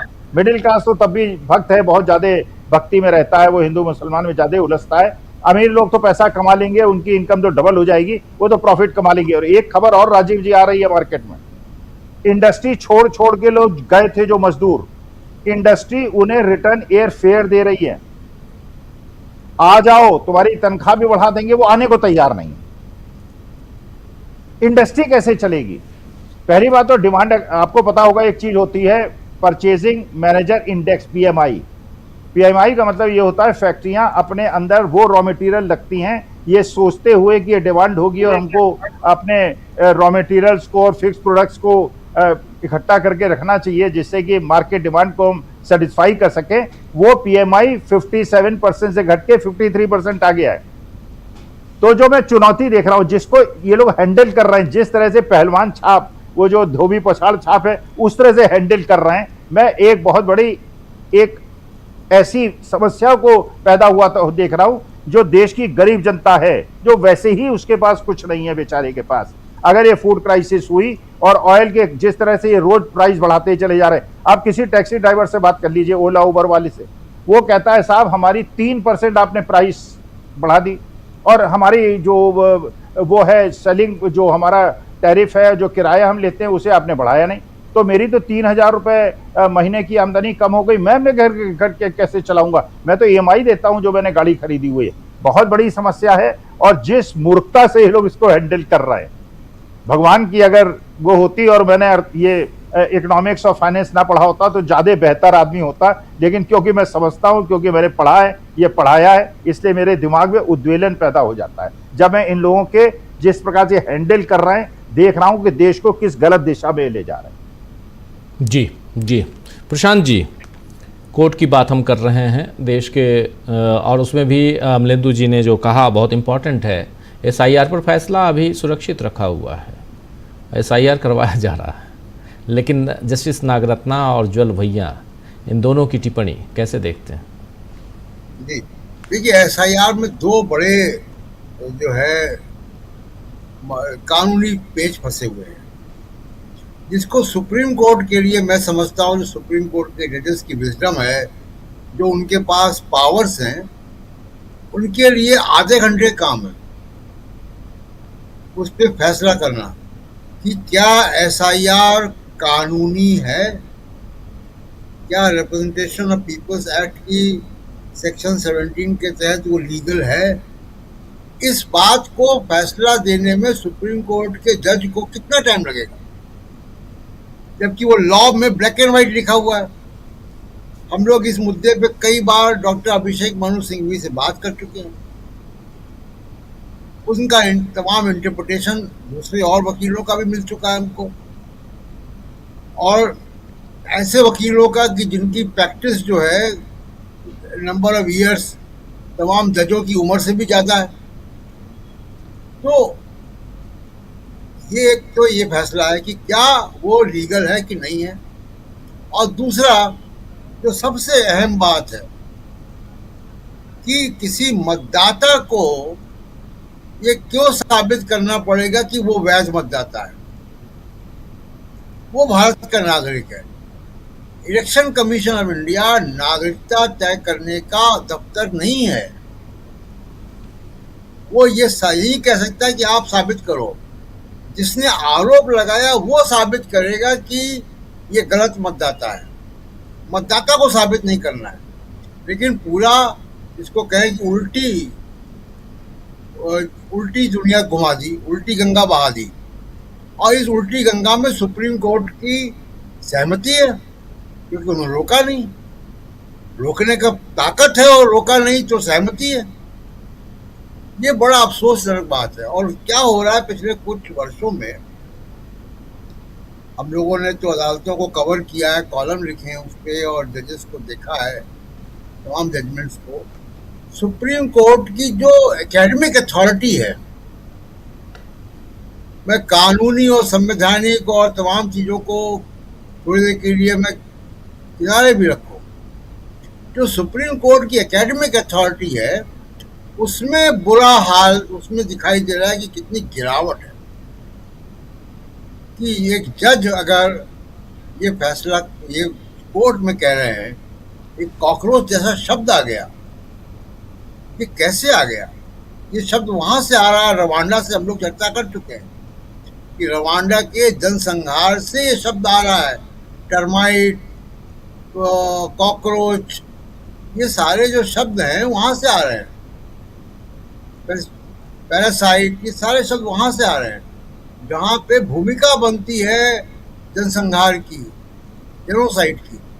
ये शब्द सुप्रीम कोर्ट में आ जाए, औपचारिक अनौपचारिक जैसे भी, ऑब्जर्वेशन की सही, ये चिंता की बात है। और चिंता की बात यह है कि इसका मतलब है कि कहीं ना कहीं जो एकेडमिक उसका जो स्पीयर है सुप्रीम कोर्ट का, उसमें गिरावट है। यही जस्टिस सूर्यकांत ने ट्रेड यूनियन के बारे में कहा कि वो विकास के अवरोधक है, ये भी कह दिया था उन्होंने ये भी कह दिया कि रोहिंग्यास के लिए क्या हम रेड कार्पेट बिछाएंगे। रोहिंग्या एक मानवीय समस्या है, स्टेटलेस लोग हैं, पूरी दुनिया के लिए मानवीय समस्या है। यूनाइटेड नेशंस उस पर गौर कर रही है। तो जज जो है वो सरकार की जज की जो एकेडमिक अथॉरिटी है, जो उसकी मानवीयता, जो संविधान ने उसको जिसके लिए बनाया है, वो एसएचओ माइंडसेट से नहीं चल सकती। एसएचओ माइंडसेट अलग होता है, जज बड़ा एकेडमिक होता है, वो रेजिस्टेंस को भी एक्सेप्ट करता है, संविधान की डिमांड है ये। तो हमको दिखाई दे रहा है कि सुप्रीम कोर्ट में एकेडमिक गिरावट बहुत है, किस तरीके से फैसले लिखे जा रहे हैं। अभी आप देखिए जमानत के मामले पे, बड़े सिंपल सा मामला होता है, रिक्लूजल और जमानत तो सबसे आसान केस होते हैं। कितने कितने लोग, अभी शर्जील इमाम का मामला आया, आप देखिए कि वो कैसे जस्टिस नागरत्ना की बेंच ने और जस्टिस भुइयां की बेंच ने एक ऐसे सवाल को इंगित किया है जो सवाल पिछले कितने दिनों से इग्नोर था। अब हो सकता है कि शायद रास्ता खुले। तो सुप्रीम कोर्ट, जिसको भारत के संविधान ने बहुत ताकतवर बनाया, दुनिया की सबसे ताकतवर जुडिशरी है, जो अपने आप को खुद अपॉइंट करती है। कल तो जजेस की संख्या भी बढ़ा दी गई, अब 38 हो गए जी सुप्रीम कोर्ट में। तो इतना ताकतवर सुप्रीम कोर्ट, इतना उनके पास अनलिमिटेड पावर्स, और उस पावर का अगर इस्तेमाल भारत के संविधान को मजबूत करने में नहीं हो रहा है, या उसमें चुनौतियां आ रही हैं उसको डील करने में नहीं हो रहा है, तो मुझको लगता है कहीं ना कहीं एकेडमिक गिरावट है सुप्रीम कोर्ट में। जी जी बिल्कुल बिल्कुल। सुनील शुक्ला जी, सुप्रीम कोर्ट और जुडिशरी की बात तो हुई रही है, और इसी पर आपकी टिप्पणी जरा, क्योंकि लगातार आजकल सुप्रीम कोर्ट चर्चा में है, चाहे वो कॉकरोच कहिए या परजीवी कहिए, या जस्टिस बीवी नागरत्ना और जस्टिस भुइयां की टिप्पणी है। और इसके पहले भी, कुछ दिन पहले ही, जस्टिस दत्ता और जस्टिस शर्मा की कोर्ट ने जो निर्वाचन आयुक्तों की नियुक्ति को लेकर के जो सवाल उठाए, उस प्रक्रिया पर जो उन्होंने सवाल उठाए, भरी कोर्ट में जो उन्होंने टिप्पणियां की, बहुत महत्वपूर्ण है। स्वतंत्र होना नहीं, स्वतंत्र दिखना चाहिए, दिखना भी चाहिए। जी और उन्होंने पूरे कोलिजियम के ऊपर सवाल उठाया कि पूरी तरह से कार्यपालिका से नियंत्रित कोलिजियम है, चयन समिति। जी उन्होंने सब पूछा ये सवाल कि वो कौन सा मंत्री हो सकता है जो प्रधानमंत्री से असहमत हो जाए, कि वे हुआ है क्या आज तक? तो आप ये टोकन केवल सेरेमोनियल विपक्ष के नेता को क्यों रखे हुए हैं? उनको ही बाहर कर दीजिए, पूरा का पूरा मंत्रिमंडल तय कर दे, उसे वही तय कर निर्धारित करे। तो जो वो भी जो टिप्पणी आई कोर्ट पे वो बहुत महत्वपूर्ण है, और जो निर्वाचन आयोग की तटस्थता और पारदर्शिता को लेकर के लोगों के मन में सवाल है, उस सवालों को संबोधित करती हुई दिखाई पड़ी। दरअसल सर्वोच्च न्यायालय ने कई मौकों पर, जो अभी जस्टिस नागरत्ना की हम लोग बात कर रहे हैं, जस्टिस नागरत्ना ने तो इस बात को कहा है और उसको किया भी है। कई मामलों में उनका डिसेंट नोट है, पूरे सर्वोच्च न्यायालय से असहमत हुई है, और उस डिसेंट नोट को लेकर के वो अपनी बात पे कायम रही। बाहर भी अगर कोई संदर्भ आया तो उस पर अपनी बात रखी। जस्ट मुख्य न्यायाधीश चंद्रचूड़ साहब थे, वो भी हर बाहर के समारोह में उन्होंने कहा कि bail is right, jail is exception. लागू कहाँ हुआ वो? सर्जिल इमाम या उसके साथी नेता को कोई एक अदालत ने बेल देने से मना किया? कितनी अदालतों के सामने उनकी बेल एप्लीकेशन में हुई, उन्होंने मना, और अदालतें मना करती चली गई। ये एक परिपाटी है। ये अभी मैं एक सर्वोच्च न्यायालय का ही एक निर्णय पढ़ रहा था, जस्टिस पारदीवाला का।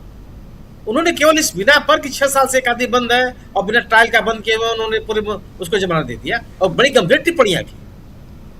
लेकिन कुछ जो मामले जिनको सरकार चाहती है कि ऐसा न होने पावे, जिनको जमानत नहीं मिलने पावे, उनमें न्यायालय का रुख इतना अलग हो जाता है।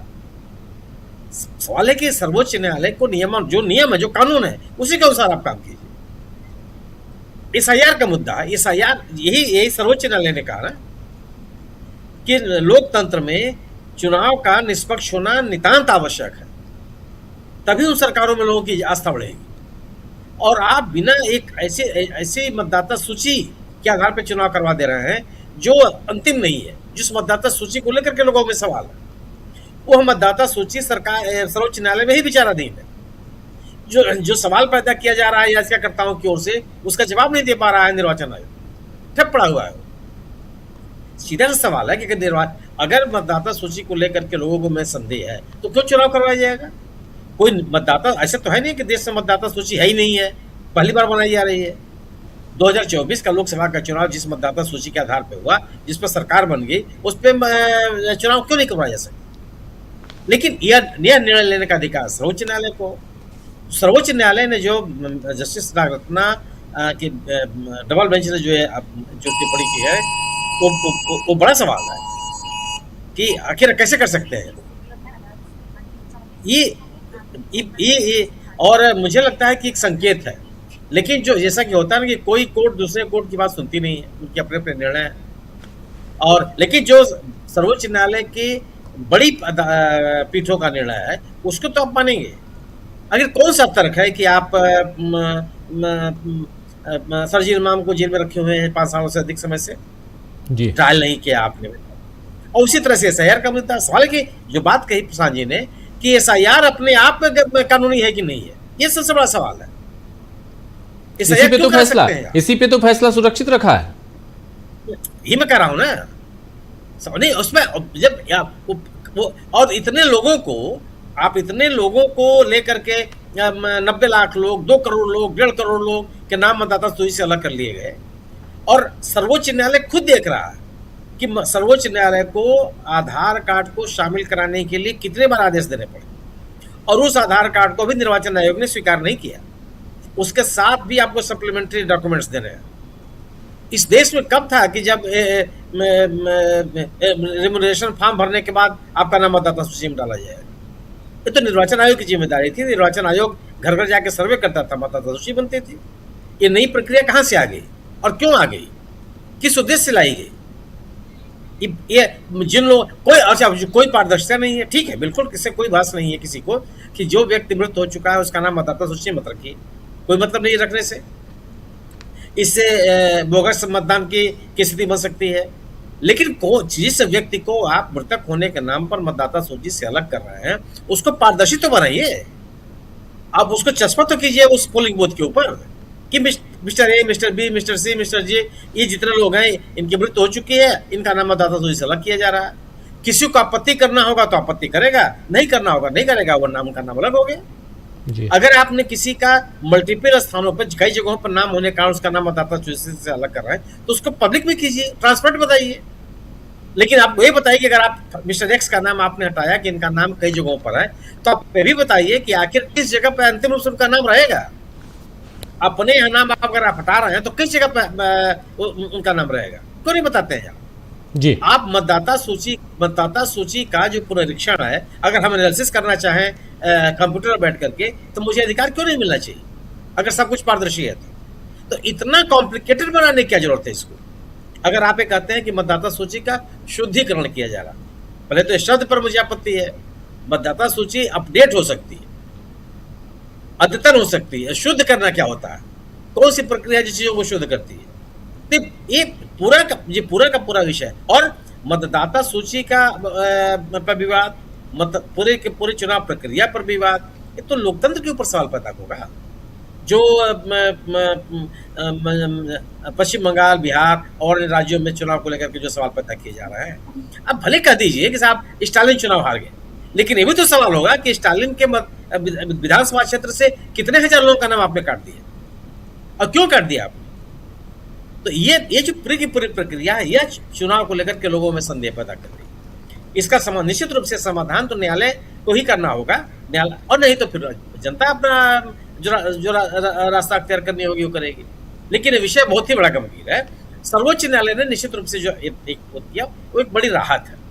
अब ये जरूर है कि वो जो जेल में बंद है उनको कम से कम जमानत मिल जाए, तब तो इस टिप्पणी का मतलब है, अन्यथा ये अकेडमिक बहस का विषय बन कर रह जाएगा। लेकिन जो जस्टिस रत्ना ने जो जिस व्यक्ति को जमानत दी है वह भी अपने आप में बहुत बड़ी उपलब्धि है। 6 साल से कोई व्यक्ति बंद है, भाई किसी अपराधी को, किसी माफिया को, किसी व्यक्ति को आप किसी तरह की कहीं राहत नहीं मिलनी चाहिए, लेकिन कानूनन उसको सजा होगी ना, कानूनन उसके खिलाफ आप प्रक्रिया पूरी करेंगे। कि किसी के खिलाफ आरोप लगा नहीं कि आप उसे उसका मकान बुलडोजर से गिरा देंगे। ये क्या तरीका है? कौन विधि सम्मत समाज में ये प्रक्रिया अपनाई जाती है? तो ये बुलडोजर को लेकर के सर्वोच्च न्यायालय कितनी टिप्पणी कर चुका है? क्या बीजेपी की सरकार इसको मान रही है? कहीं उसमें कोई लगाम? बुलडोजर को इस कदर प्रदर्शित किया जा रहा है। नई नई सरकार बनी है पश्चिम बंगाल में, बुलडोजर चलने लगा, चारों तरफ बुलडोजर की राजनीति होने लगी। तो ये इन पर रोक कैसे लगेगी? सर्वोच्च न्यायालय को एक प्रभावी तरीके से इस पे पहल करनी पड़ेगी। अब एक लोकतांत्रिक समाज में हम और आप सभी उम्मीद करते हैं कि सर्वोच्च न्यायालय की भूमिका बड़ी होगी, निर्णायक और प्रभावी भी होगी। जी बिल्कुल बिल्कुल बिल्कुल। प्रकाश जी, आप कैसे देखते हैं सर्वोच्च न्यायालय ये इस पे कई सारे डिसीजंस, कई सारे फैसलों पे और कई सारे बयान, टिप्पणियाँ कुछ और आती हैं, फैसले कुछ और आते हैं, एक जो भरोसा है वो कम हुआ है। और उस पर भी पिछले दिनों कॉकरोच और परजीवी वाला जो बयान है, इस बयान के बाद तो सर्वोच्च न्यायालय की जो एक प्रतिष्ठा होती थी, वो कहीं ना कहीं गरिमा, वो कहीं ना कहीं उसको हम लोग गिरते हुए देख रहे हैं। जी हाँ राजीव जी, दरअसल सुप्रीम कोर्ट ने जो शरजील इस्लाम और उमर खालिद को जमानत से इनकार कर दिया था पहले, वो सारी बातें बताती कि ट्रायल में कैसे देरी की गई, कितने तरीके से जांच एजेंसियों ने ट्रायल में अड़ंगे डाले, और कोर्ट सबूत देखती है तो कोर्ट के पास सबूत थे नहीं। इसका मतलब ये हो कि सरकार जो चाहती है सुरक्षा एजेंसियों के जरिए उस तरीके को अपनाती है, उन लोगों को न्याय नहीं मिलने देती। ये बात कही जाती थी, लेकिन ये बात साबित हो रही है और हर रोज साबित हो रही है। कार्यक्रम का समय कम बचा है तो एक बात की तरफ मैं ध्यान दिलाना चाहूंगा कि एनडीए में अब जो अगले आने वाले कुछ समय में बड़े झगड़े होने वाले, उसकी तरफ ध्यान दिलाना चाहूंगा। अभी हम एसआईआर की बात कर रहे हैं, अब परिसीमन की बात को लेकर देखिए आगे क्या होने वाला है, इसकी कल्पना हमें नहीं है। दक्षिण कहाँ जाएगा, उत्तर कहाँ जाएगा, इसके बारे में 1 मिनट में अपनी बात कहना चाहूंगा। चंद्रबाबू नायडू ने कहा है कि हम अपने राज्य में यानी आंध्र प्रदेश में जनसंख्या बढ़ाना चाहते हैं, अगर अगर कोई भी परिवार 4 बच्चे पैदा करेगा तो हम उसे 95,000 रुपए तक की मदद देंगे। ये उन्होंने अपनी कहा कि जनसंख्या प्रबंधन नीति है और जो फैमिली प्लानिंग की योजना सरकार ठीक नहीं है केंद्र की, और हमारे राज्य में हम अलग जाए। अब आप देखिए कि ये वही तेलुगु देशम पार्टी है जो लोकसभा में, जो संसद भवन में सरकार के साथ खड़ी है। हालांकि परिसीमन बिल गिर गया है, वो कानून नहीं बन पाया, लेकिन सरकार के साथ थी। मतलब मुझे लगता है कि एनडीए में अब बड़ा बदलाव होने वाला है, झगड़े होने वाले हैं। और चंद्रबाबू भी 76 साल के हो गए, मोदी जी से कुछ महीने ही बड़े हैं वो, तो वहां वे जो बात कर रहे हैं, अच्छा अब उन्होंने ये कहा कि जो 4 बच्चे पैदा होंगे, वो कोई भी महिला जो 4 बच्चे पैदा करेगी उसके दूसरे बच्चे पे 25,000, तीसरे पे 30,000, चौथे पे 40,000 हम देंगे। इतना ही नहीं, हम उसको 5 साल तक 1,000 रुपये महीना बच्चे का दूध का, अंडे का खर्चा भी देंगे 5 साल तक।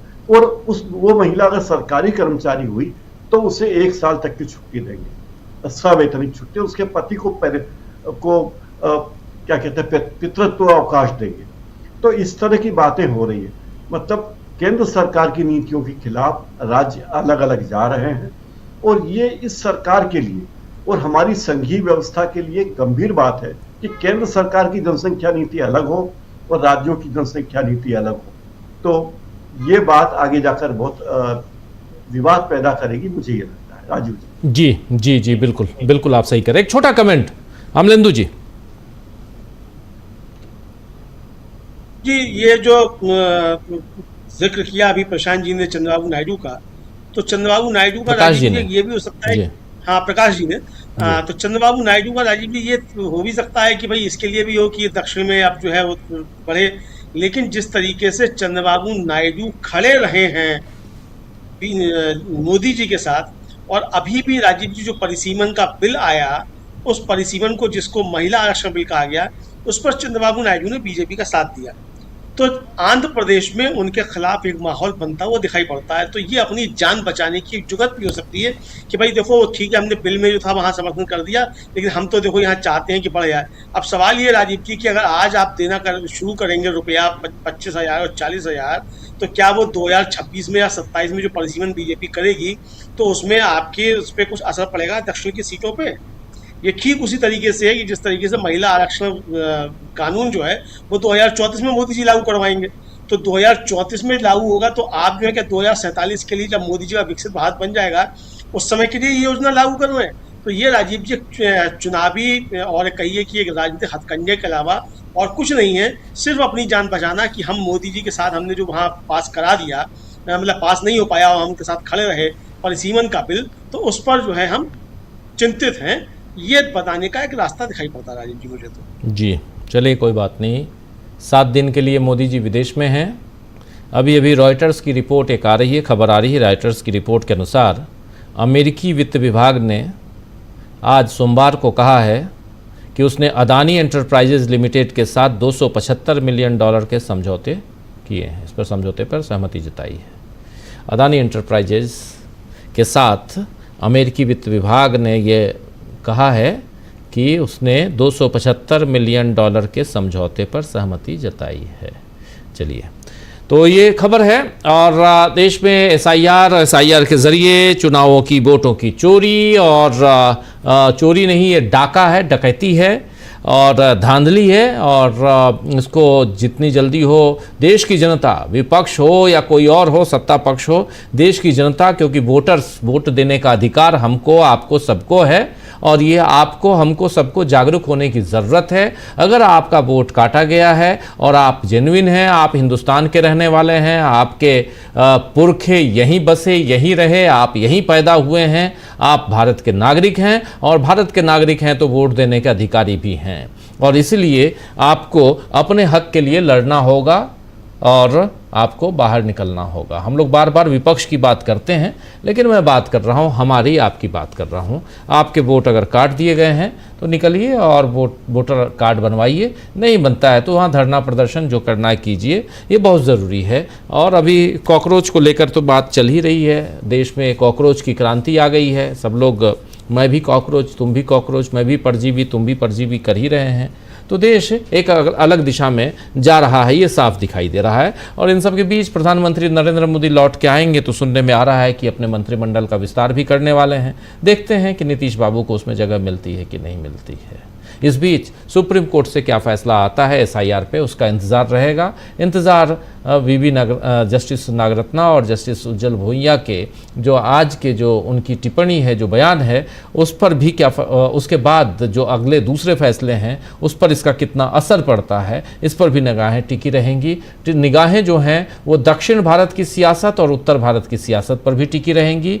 और बहुत इंपॉर्टेंट, बहुत महत्वपूर्ण बात यहाँ पर हमारे दो साथी, बाद में अमलेंदु जी और उनसे पहले प्रकाश जी ने बताई कि कैसे आंध्र प्रदेश में एक नहीं, दो नहीं, बल्कि 4-4 बच्चे पैदा करने के लिए प्रोत्साहित किया जा रहा है। और अगर ये है और इसका कनेक्शन अगर डिलिमिटेशन से है तो आप समझ लीजिए कि देश में एक और विस्फोट आने वाला है, उसे जनसंख्या विस्फोट कहेंगे। 150 करोड़ की जनसंख्या ऑलरेडी अपने यहाँ है, 140, 145, 150 करोड़ ऐसे कहते हैं, और इसमें विस्फोट। और ये करने के लिए आखिर कौन दक्षिण भारत को मजबूर कर रहा है?